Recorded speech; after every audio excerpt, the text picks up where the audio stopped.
Cross multiplication method लेंगे हम लोग आज। क्रॉस मल्टीप्लिकेशन मेथड में किस तरीके से जो समीकरण होते हैं, जो इक्वेशंस होती हैं, उनके बारे में आज विस्तार से चर्चा करेंगे। क्रॉस मल्टीप्लिकेशन मेथड को हिंदी में वज्र गुणन विधि भी कहा जाता है। वज्र गुणन विधि, क्रॉस मल्टीप्लिकेशन मेथड। थोड़ा सा कॉम्प्लिकेशन है, इसको ज़रा ध्यान से देखेंगे आप लोग। आगे बढ़ते हैं। सबसे पहले क्या होगा, इसमें हम ऑब्जर्वेशन करेंगे। Observation the equation below. आपको इक्वेशन दिखाई जा रही है, उनको ऑब्जर्व करेंगे। इक्वेशन को देखते हैं। इक्वेशन नंबर 1, समीकरण क्रमांक 1 दिया हुआ है। 4x ऋण 3y बराबर ऋण 10। 4x minus 3y is equal to -10। First equation दिया हुआ है। सेकंड इक्वेशन लेते हैं। 8x minus 2y is equal to 20। इन दोनों को हमें जो है वज्र गुणन विधि से x और y के मान फाइंड आउट करना है। यानी कि x और y के मान क्या होंगे according to cross multiplication method.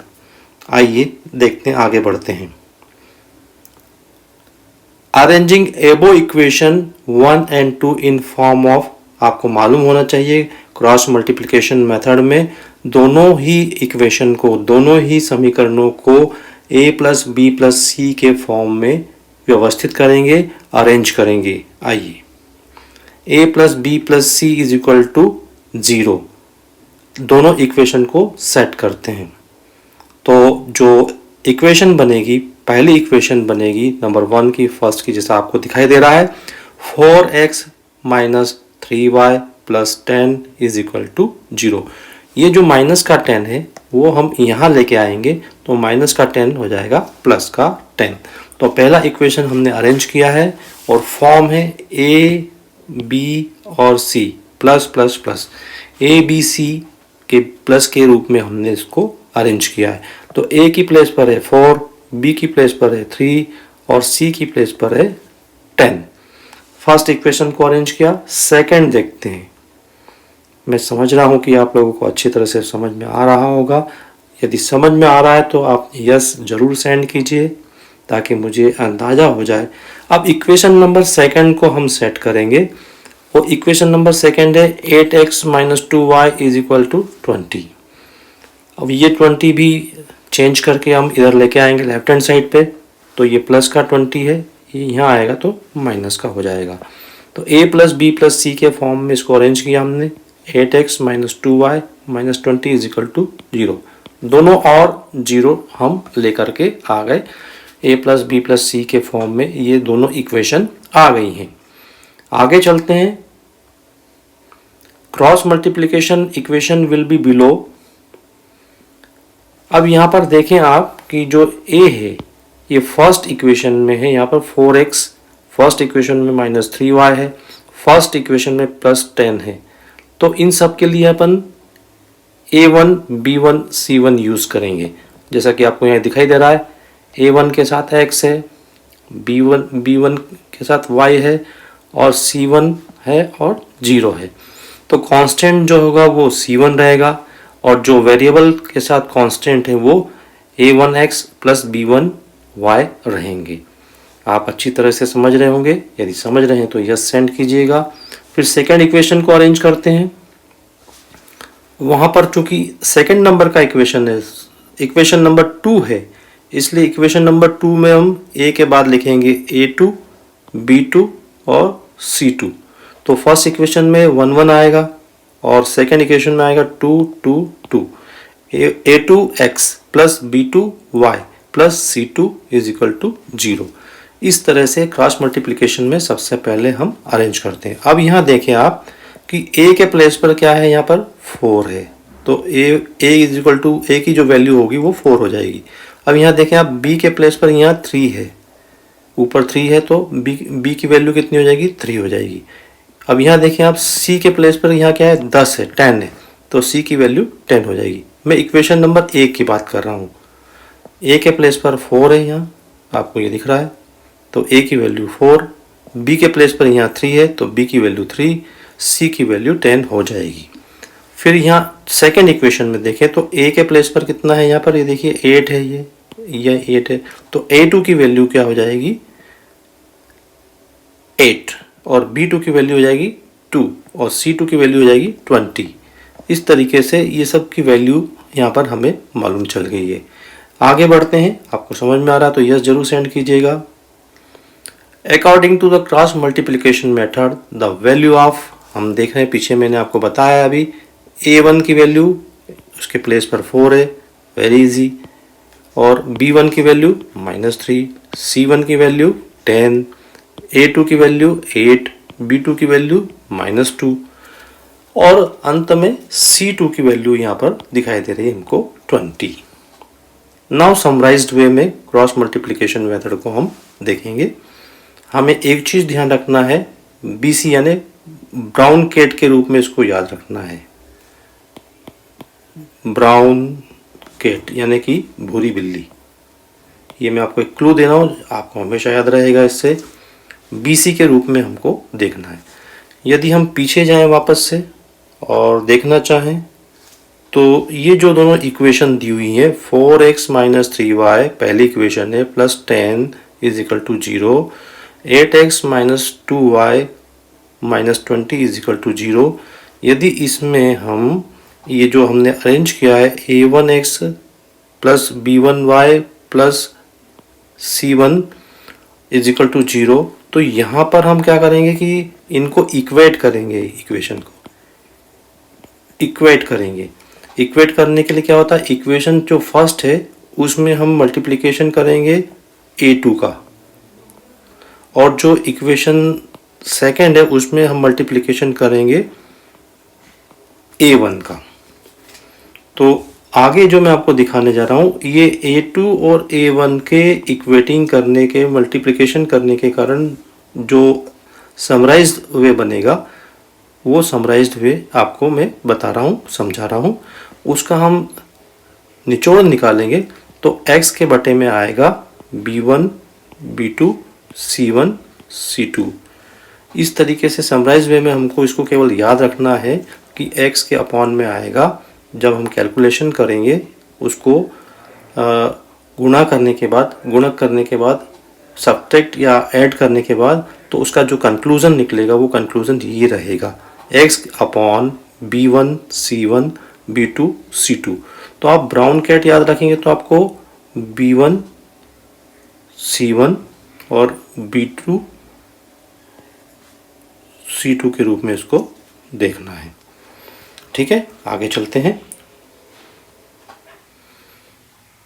यहाँ पर आपको y के वैल्यू के रूप में मिलेगा, यहाँ पर CA और CA, तो C1 C2 A1 A2 ये आपको याद रखना है। तो y की वैल्यू के रूप में, बट y के अपॉन में आएगा। In the same way written below y successively the absolute term and the coefficient of x easy. ठीक इसी प्रकार से अपने को याद रखना है CA1 CA2, then write below unity successively 1 upon. तो हमने पहले B और C लिया था, उसके बाद A और C लिया है। BC आए थे आपके X के अपॉन में और AC आया आपके Y के अपॉन में। अब आएगा 1 के अपॉन में, नेक्स्ट आएगा 1 के अपॉन में। तो पूरा जो हम उसको इक्वेट कर रहे हैं, इक्वेट करने के बाद जो पूरा सारांश है, पूरा जो उसके बाद पूरा जो समरी बनता है वो समरी इन तीन रूप में है, x के अपॉन में BC, y के अपॉन में AC और 1 के अपॉन में AB। अब इसको याद रखना है तो ये तो हो जाएगा ब्राउन कैट, ये हो जाएगा एयर कंडीशन और ये हो जाएगा अच्छी बिल्ली। AB यानी अच्छी बिल्ली। इस रूप में आप इनको याद रख सकते हैं, ब्राउन कैट, एयर कंडीशन, अच्छी बिल्ली। इनको याद रखने का एक शानदार क्लू है, एक फनी हमने इसको टर्म दिया है। BC मतलब ब्राउन कैट, AC मतलब एयर कंडीशन और AB मतलब अच्छी बिल्ली। तो यहाँ पर देखें आप 1 के अपॉन में आएगा A1 और B1 और A2 और B2। इस तरीके से हमको ये सारे फंडे याद होना चाहिए। ये समरी है इसकी। आगे बढ़ते हैं, इस क्वेश्चन को ही हल करते हैं इसी के माध्यम से। Finally multiply as indicate by arrow and put a minus sign between. अब अपने को क्या करना पड़ना है, आपको इसमें मल्टीप्लाई भी करना है और माइनस चिन्ह भी लगाना है, माइनस चिन्ह भी लगाना है और इक्वल का साइन भी करना है। यहाँ पर आपको दिख रहा है ये तीसरे वाले स्थान पे 1/A1 और B1 और यहाँ पर आएगा B2 और B2। यहाँ माइनस के सिंबल भी आपको ध्यान में रखना है, B2 और B2। इस तरीके से ये सारी चीज़ें सीक्वेंस समरी मैंने आपको बताई है। अब इसी में हम आगे बढ़ते हैं और जो क्वेश्चन हमने हल किया है उस क्वेश्चन के मामले में कैसे सॉल्यूशन करेंगे उसको देखेंगे। क्वेश्चन में आपको सारी मेथड मैंने बताई है। यहाँ पर आपको स्पष्ट दिख रहा है x, y और 1 और इनके अपॉन में जैसा कि अभी हमने सीक्वेंस देखा है वो सीक्वेंस आएगा। जैसा कि यहाँ आपको दिखाई दे रहा है x, y और 1 इन तीनों के बीच में इजिकल टू का सिंबल याद रखना है हमें। और अब जो क्रॉस मल्टीप्लिकेशन वाली स्थिति थी जो हमने पीछे देख चुके हैं उसमें हम एक सीक्वेंस बनाएंगे। यहाँ पर ब्राउन कैट BC और BC बीच में माइनस का सिंबल आएगा।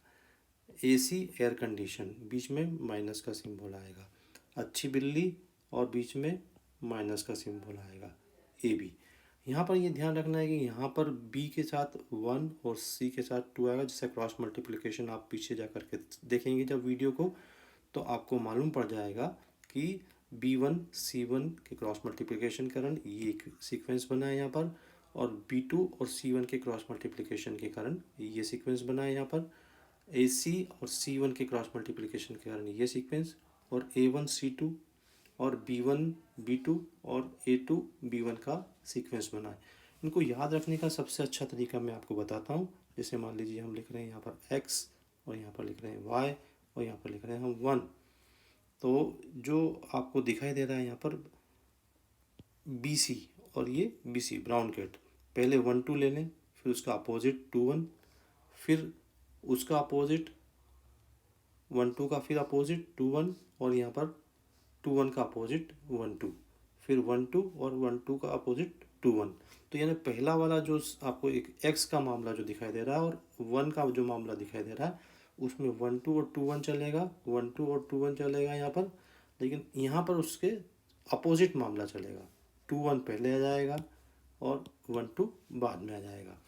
तो x के बटे में, y के बटे में और 1 के बटे में माइनस का सिंबल यूज़ करते हुए क्रॉस मल्टीप्लिकेशन के लिए हम ये सारा सीक्वेंस हमको याद रखना पड़ेगा। आगे बढ़ते हैं उससे। अब x के अपॉन में और y के अपॉन में और 1 के अपॉन में जो भी वैल्यूज़ होंगी उन वैल्यूज़ को हम पुटअप करेंगे उनके प्लेस के अकॉर्डिंग। जैसा कि हम देख चुके हैं B1 का जो वैल्यू था वो -3 था और C2 का जो वैल्यू था वो -20 था। यहाँ पर फिर माइनस का सिंबल आएगा जो कि बीच में माइनस है यहाँ पर। और B2 और C1 का जो सिंबल है, B2 की जो वैल्यू आई थी वो -2 आई थी और C1 की वैल्यू थी 10। जैसा कि हमने पीछे नोट डाउन किया हुआ है वो आप देख सकते हैं अच्छी तरह से। यहाँ A2 की जो वैल्यू है वो 8 आई थी और C1 की जो वैल्यू थी वो, जैसा कि यहाँ पर आपको 10 लिखा है तो यहाँ पर 10 आएगा। माइनस का सिंबल यूज़ करना, जैसा ये माइनस का सिंबल दिया हुआ है यहाँ पर वो यहाँ आएगा। और फिर A1 की जो वैल्यू थी, A1 की वैल्यू हमें मालूम है, A1 की वैल्यू 4 है और C2 की वैल्यू हमें मालूम है वो यहाँ पर -20 जो दिखाई दे रही है। इसी तरह से हम A1 और B2 की वैल्यू रखेंगे जो कि हमने देखी है। A की वैल्यू, A1 की वैल्यू 4 थी और B2 की वैल्यू जो है वो 2 थी। तो और A2 की वैल्यू 8 है माइनस का और B1 की वैल्यू माइनस का 3 है। अब इन सब को हम सॉल्व करेंगे। आइए देखते हैं आगे। x के अपॉन में, y के अपॉन में, 1 के अपॉन में, बीच में इज इक्वल टू सिंबल को यूज़ करते हुए और नीचे माइनस के सिंबल को यूज़ करते हुए चले जाएंगे। माइनस का 3 है और माइनस का 20 है, यहाँ बीच में कुछ नहीं, इसका मतलब है गुणा करना अपन, 20 दिया 60, तो माइनस माइनस के प्लस हो जाएंगे तो प्लस का 60 आ जाएगा। माइनस का 10 है और 20 है और माइनस का सिंबल 2 बार है यहाँ पर, तो 10 इंटू 2 20, 10 टू ज़ा 20, और माइनस के चिन्ह के कारण यहाँ पर प्लस आ जाएगा। तो 60 प्लस 20, ये पूरा जो ब्रैकेट है इसका सॉल्यूशन हो जाएगा 60 प्लस 20। होप आपको समझ में आया होगा। समझ में आ रहा है तो यस ज़रूर सेंड करें। फिर आगे बढ़ते हैं y, शाबाश वेरी गुड। अब 10 और यहाँ पर फिर मल्टीप्लिकेशन करेंगे, 10 इंटू 8 80 और 20 इंटू 4 80, लेकिन सिंबल यहाँ पर देखिए, यहाँ माइनस है और यहाँ पर माइनस है, तो माइनस माइनस कितना हो जाएगा, प्लस हो जाएगा, तो 80 प्लस 80 हो जाएगा, है ना। आगे फिर यहाँ आगे चलते हैं, 2 इंटू 2 4 2 ज़ा 8, तो ये माइनस का 2 है और 4 प्लस का है तो माइनस का 8 आ जाएगा। यहाँ पर देखें आप, माइनस का 8 है और माइनस का 3 है, तो 8 3 ज़ा 24, लेकिन माइनस माइनस क्या हो जाएगा, प्लस आ जाएगा, तो ये 24 हो जाएगा। इस तरीके से इनका सॉल्यूशन ये रहेगा नीचे यहाँ पर, और इसका सॉल्यूशन जो है यहाँ पर नीचे ये रहेगा। आगे बढ़ते हैं, इसको और छोटा करते हैं, x के अपॉन में, y के अपॉन में और 1 के अपॉन में, यहाँ पर 80 आ जाएगा। 60 प्लस 20 80, 80 प्लस 80 160, और minus 80 plus 24 is equal to 16। अब यहाँ आगे वाले सीक्वेंस में हम क्या करेंगे, x के इज इक्वल टू में 1/16 को लेंगे तो x की वैल्यू निकल जाएगी। फिर y के इज इक्वल टू में हम लेंगे 1/16 को, तो y की वैल्यू निकल जाएगी, क्योंकि x और y दोनों के इक्वल में ये 1/16 है कांस्टेंट के रूप में एज ए इक्वेशन। आगे चलते हैं,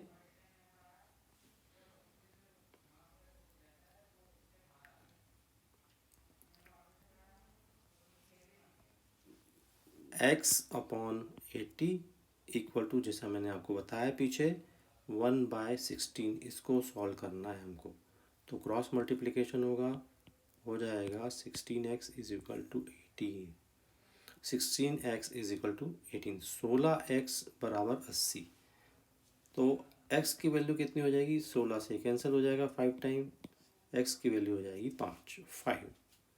मुझे लग रहा है आपको बहुत अच्छा समझ में आ रहा होगा। समझ में आ रहा तो यस ज़रूर सेंड करिएगा।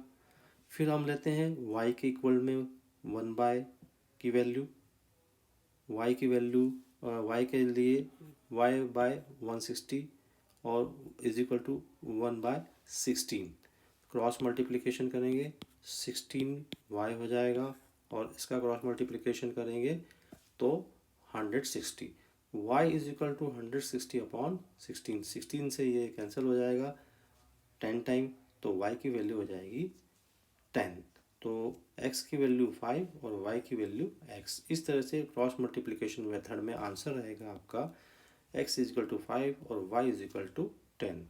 इस को आप जब बार बार दोहराएंगे तो ये बहुत अच्छी तरह से याद हो जाएगा। मैंने आपको सीक्वेंस बताया है, brown cat BC, air condition AC और अच्छी बिल्ली के रूप में आपको इसको याद रखना है।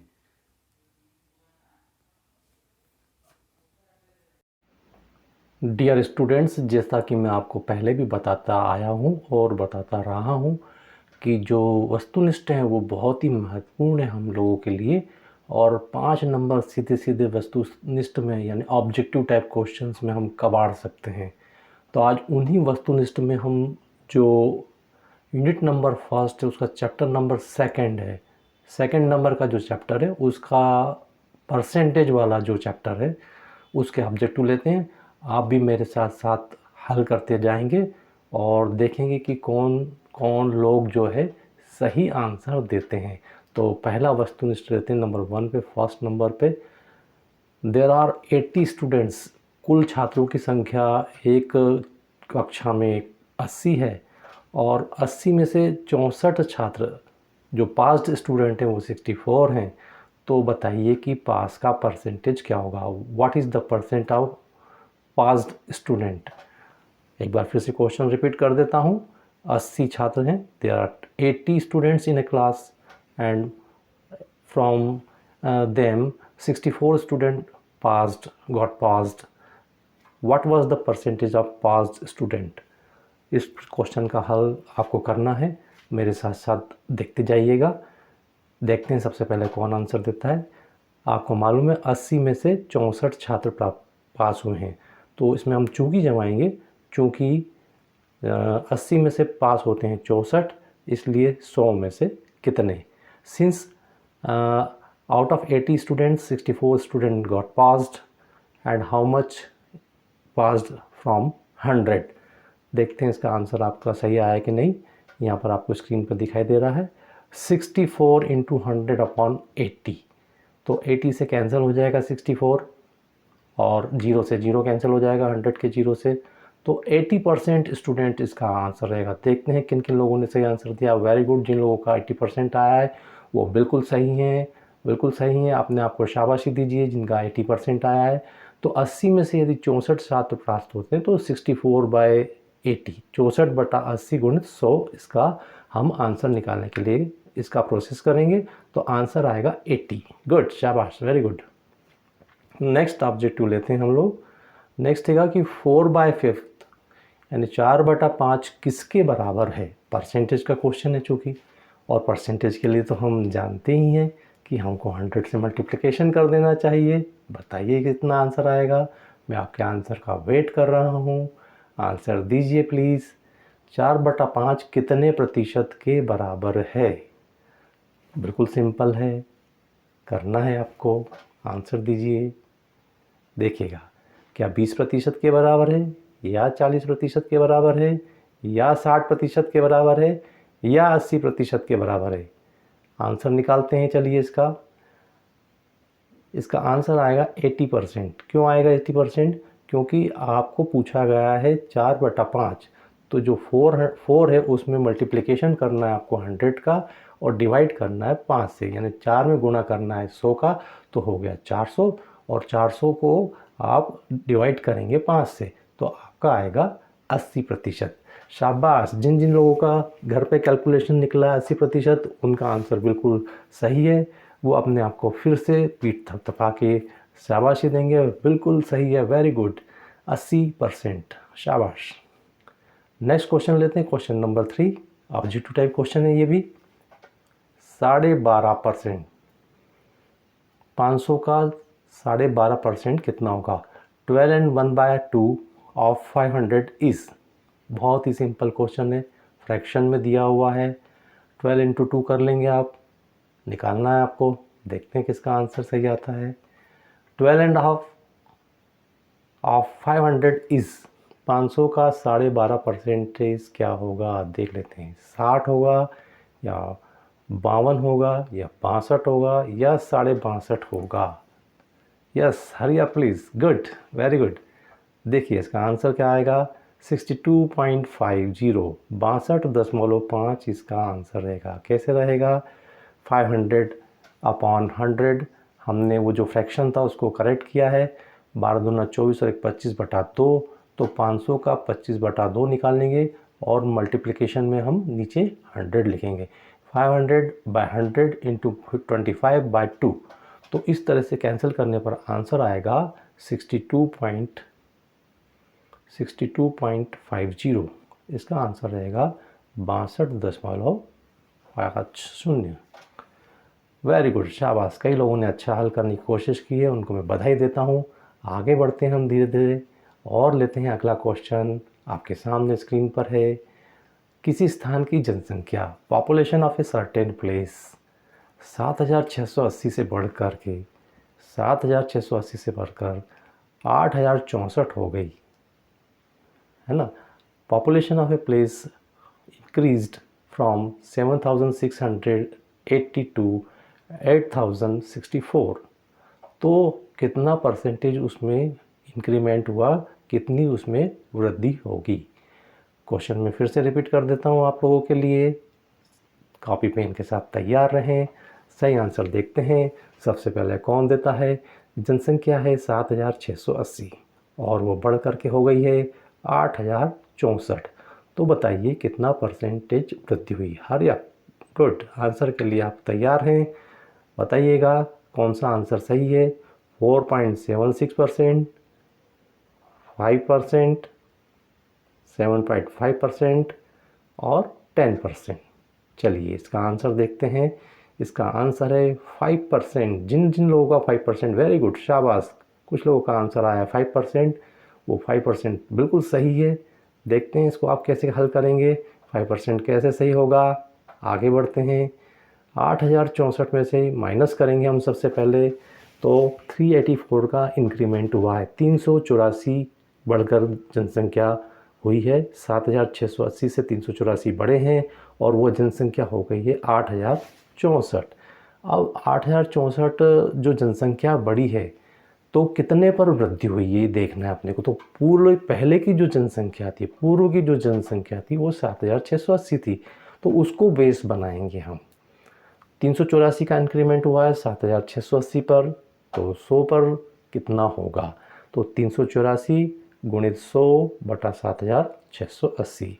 जब कैंसिल करेंगे तो 5 टाइम कैंसिल होगा इससे और 5% इसका आंसर रहेगा। Very good. कई लोगों ने अच्छी कोशिश की है। कोशिश करते रहना चाहिए, कोशिश से कभी पीछे नहीं रहना चाहिए। क्वेश्चन मैं आपको फिर से रिपीट कर देता हूँ। जनसंख्या है 7680 से बढ़कर 8064 हो गई, तो उसमें वृद्धि होगी 5% की। नेक्स्ट क्वेश्चन लेते हैं। एक उम्मीदवार को 42% वोट मिले। जरा ध्यान से देखेंगे। जैसा कि मैं आपको बताते आया हूँ, जो भी क्वेश्चन आप लोग पढ़ेंगे उसको बहुत ही ध्यान से पढ़ेंगे। एक चुनाव हो रहा है और उसमें एक उम्मीदवार को 42% वोट मिले हैं और वह 64 वोट से हार गया। A candidate got 42% of total vote and he defeated by 64 vote, और वो 64 वोट से हार गया। देयर वर 2 कैंडिडेट्स, 2 कैंडिडेट्स थे, तो बताइए कि वोटों की संख्या कितनी थी। Then you have to find out how much vote cast in that election. कितने वोट इस में डाले गए या चुनाव में कितने मत अंकित किए गए। How much vote cast in the election. 150 है या 200 है या 250 है या 400 है। इस तरह के क्वेश्चन को आपको सॉल्व करना है यदि, तो मैं आपको एक क्लू देता हूँ। इसमें आपको जो वोट का परसेंटेज दिया हुआ है वो 42 दिया हुआ है और ये हारने वाले कैंडिडेट का, डिफीटेड कैंडिडेट का है। तो डिफीटेड कैंडिडेट का वोट परसेंटेज 42 है, तो हम मान लेंगे, एज्यूम कर लेंगे कि माना कि कुल 100 वोट उस में रहे हैं, यानी there were 100 vote cast in that election. इस चुनाव में कुल 100 वोट डाले गए हैं, तो 100 का 42% हो गया 42। 100 का 42% हो गया 42। तो 100 में से यदि 42 को हम लेस कर देंगे तो रिमेनिंग पार्ट बचता है 58। अब देखिएगा, जो हारा है उसको 42 वोट मिले हैं। अच्छी कोशिश कर रहे हैं आप, जारी रखिएगा कोशिश, है ना। इसका जो आंसर है वो 400 आएगा। अभी हम देख रहे हैं वो आंसर 400 कैसे आया है।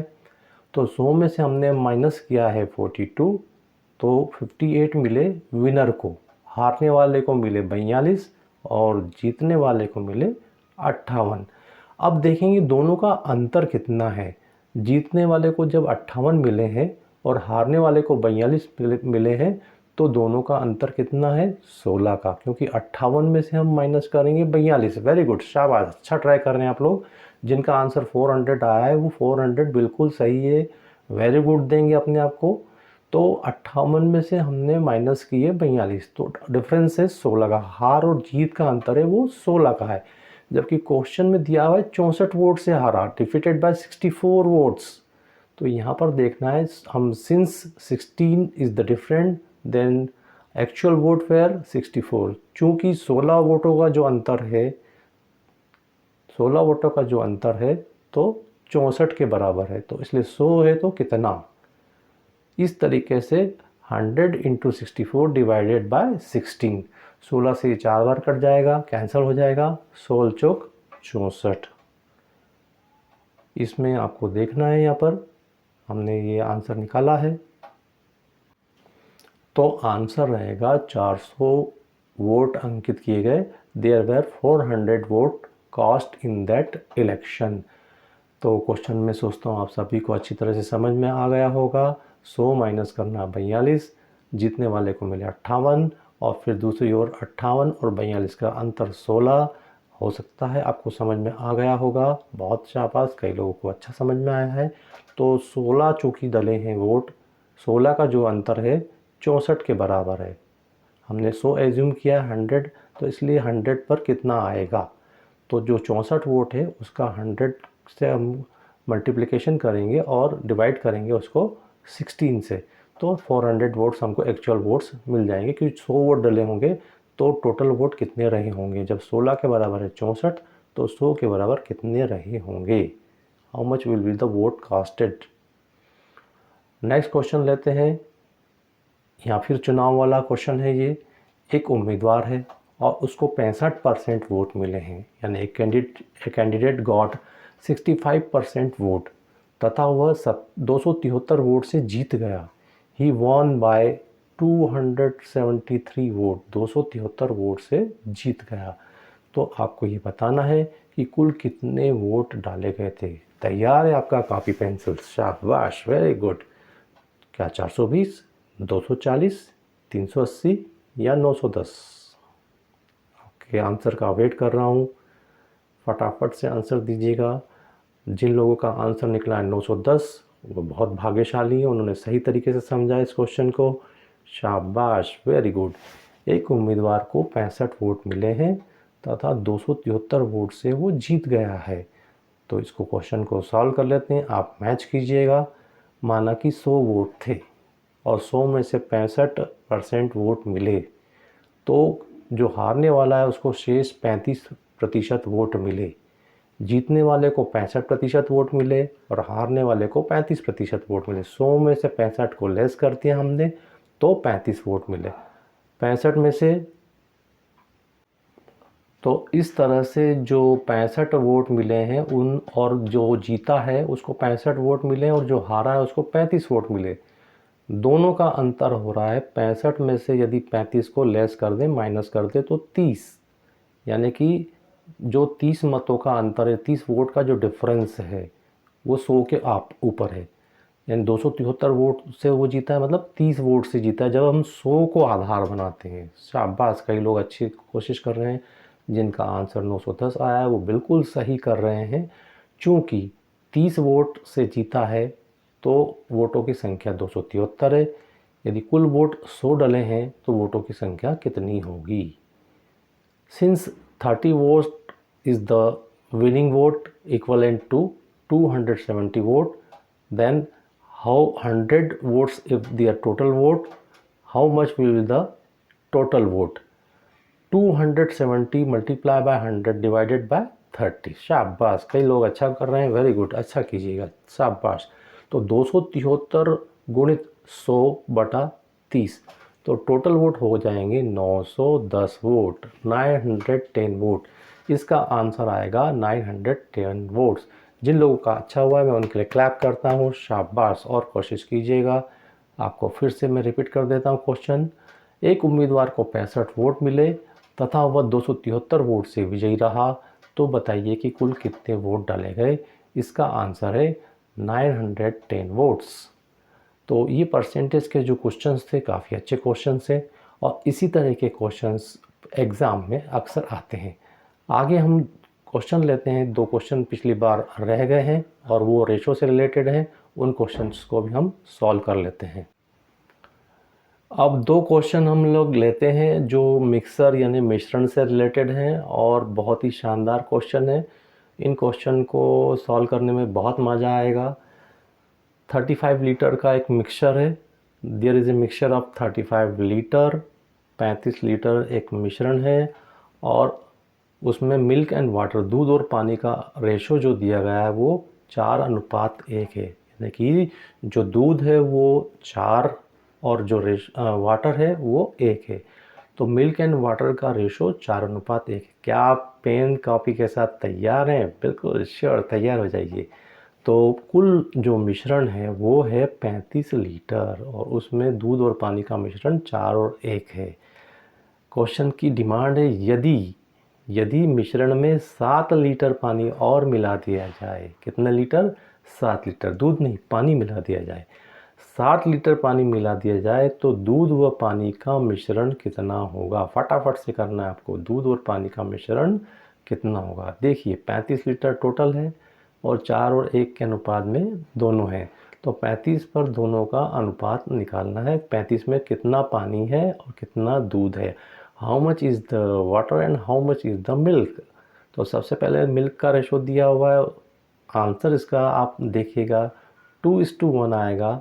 जिन लोगों ने निकाला है 2:1 वो बिल्कुल सही है, या निकालने जा रहे हैं 2:1 वो बिल्कुल सही है। कैसे आएगा ये देखते हैं।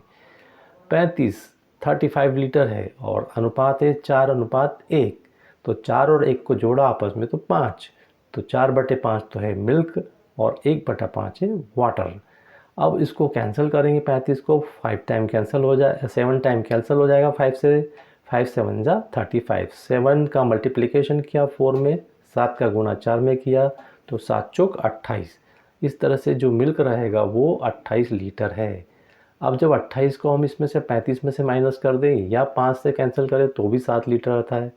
तो मेरे ख्याल से आप लोगों को बिल्कुल क्लियर हो गया होगा। यदि क्लियर हो गया है तो आप यस भेजिएगा, यस सेंड कीजिएगा। शाबाश, वेरी गुड, आगे बढ़ते रहिए। तो मिल्क है 28 लीटर और वाटर है 7 लीटर एट प्रेजेंट। अब वो बोलता है इसमें यदि 7 लीटर पानी और मिला दिया जाए, तो पानी पहले से ही 7 लीटर है, 7 लीटर पानी और मिलाया तो अब रेशो क्या हो जाएगा? 28:14, जिसमें दूध है 28 लीटर और पानी है 14 लीटर। अब इनको कैंसिल किया 14 से, 14 1 जा 1 एंड 14 2 जा 28, 14 एकम 14 और 14 दूना 28। इसको छोटा करने जाएंगे तो आंसर हो जाएगा इसका 2:1, 2:1 का आंसर इसका रहेगा। जिन लोगों का है बहुत बढ़िया, शाबाश, गुड, अच्छा कर रहे हैं आप लोग, शाबाश, वेरी गुड। आगे बढ़ते हैं। ये क्वेश्चन बिल्कुल क्लियर हो गया होगा आपको, शाबाश। एक बर्तन में 5:2 के अनुपात में दूध और पानी, 5:2।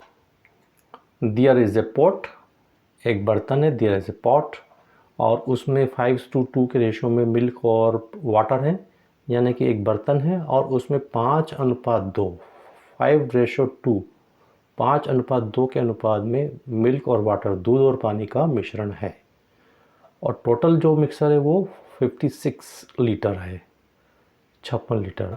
तो एक बर्तन है और उसमें दूध और पानी है जिनका अनुपात 5:2 है और 56 लीटर टोटल दूध और पानी है, milk and water is 56 litre.